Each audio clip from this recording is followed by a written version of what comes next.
Hi everyone, it's Monica and welcome back to Taylor-Made Cards for You. Well, I'm always excited to share with you a new kit, and this month I created a kit based on a personal need. I'm currently putting together a haunted house for Halloween, and I'm using a lot of Tim Holtz ideology. But one of the things that I needed for my kit were mini books. So I decided to go ahead and create some digital book covers to create my mini books.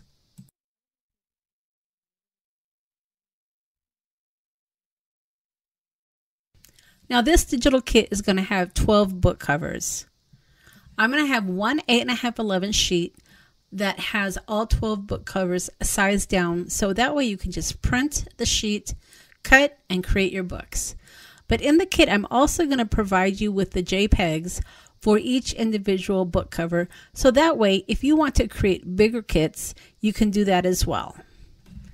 Now for myself, I needed to have some mini books for my haunted house, and this is why I went ahead and pre-sized some of the, or I should say all of the book plates and the book covers for you, so that way if you want to create several mini books, you can do it with just printing one sheet. But like I said, I wanted you to have the ability to be able to resize your book covers, so that way if you wanted to use them for a junk journal or a mini book, you can do that as well. Now as you can see, you have a lot of variety of these book covers. You have several that are for Halloween, but I also wanted to give you some options for non-Halloween books. So you have a travel book here, which is from the kit that I introduced last month. And then you also have some nature books as well. I also included a ledger just in case you wanted to do something with that as well.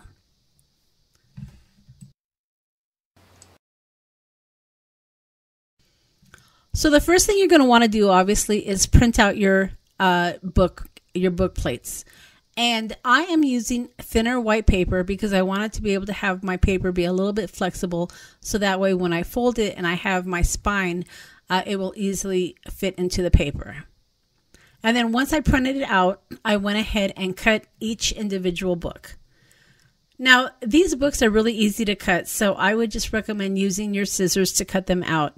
You can certainly use a scan and cut or even a paper slicer, but you don't want to cut off any of the nice detail on these books. And because these are really small, I would just recommend cutting them with a pair of scissors.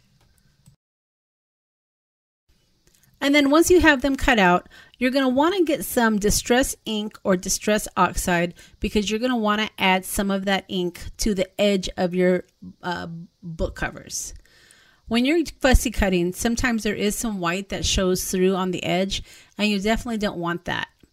So for these particular book covers, I'm just using some distress oxide vintage photo, but you can certainly use walnut stain as well, or any of the dark brown colors would work great.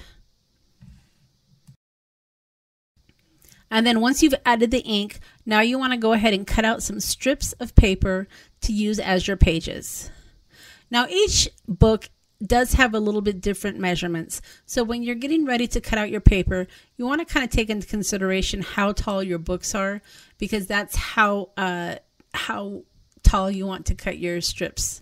And you're going to need probably 2 strips. I know when I was creating my books, I had to glue 2 pieces together to be able to fill my books. But you can trim it as you need.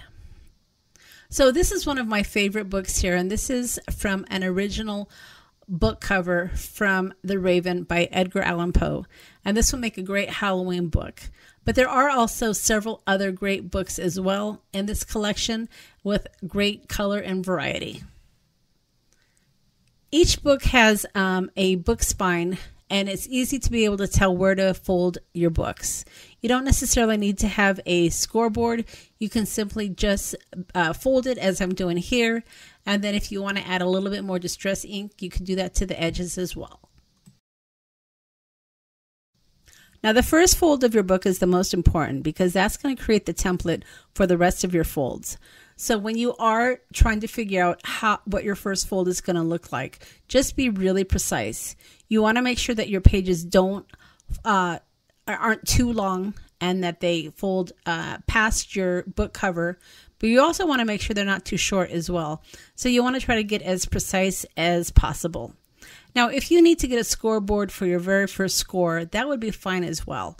But as you can see, I just kind of used my book cover to measure how big my pages needed to be. And then I'm just going to go ahead and continue to zigzag and fold these pages. And then here I'm adding my second strip. What I would actually recommend is to add your strips together first. I found in all of the books that I created, I always needed a second strip. So just go ahead and add the strip before you get started, so that way you don't have to stop and add your glue and your strip midway. And then once you have your pages all the way folded in an accordion style, if you have any excess left over, go ahead and trim that off as well. So now that we have our book pages, we want to go ahead and add some distress ink, or again, distress oxide, whatever you have, to the edges of the book pages. And again, we're trying to make a vintage looking book. You want to make it look as old as possible. So this is why I'm adding more ink to the edges. And as you can see here, I am opening up the accordion to get some of that ink inside of the pages as well. Be very generous. Don't be shy with using your ink, because you want your pages to look old, and that ink really does a great job. Now, as you can see here, when I'm messing with the book, the pages actually were a little bit too long, and I had to go back and refold my pages to be able to get them to fit perfectly. So that's why I said your first fold is always the most important, because you want to make sure that your pages aren't too long and they come outside of your book covers. All right, so once I refolded my pages, I was ready to go ahead and add it to my book cover. And this is really easy. All you're going to do is get some glue and add it to one of the pages. And then you're going to take the back fold, just like I'm doing here, and you're going to add it to the back page. There's really nothing special about this. You just want to make sure you have it lined up perfectly. You want to make sure that your pages aren't coming outside of the edge of the book, and you want to just give it a minute to go ahead and dry. And then from here, once you have it placed perfectly, this is where you want to add the glue to the back spine and to the other side of the book as well.